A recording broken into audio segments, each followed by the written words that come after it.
Hey, this is Matt, and today I want to go through how to use our symbol entry and exit feature on our backtester. So let's get started. So click on the backtest, click on New Backtest, and look for the features. There's a bunch of features for our backtester, but we'll go down to the symbol entry and exit and click OK on that. And it's asking to paste in. It has some instructions here. Paste in your entry and exit symbols. You could go to any spreadsheet. Here I have Google Sheets. Make sure your format is the long year, 2007. You copy that and it goes into you paste it here. And then you could see that it sees as 3 entries. You could view those entries. Those look good.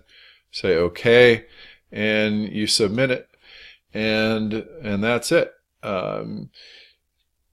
It just takes a few seconds to process this small test. There it is, and you could go verify that indeed this test had those 3 dates, and it all went according to how you plugged it in.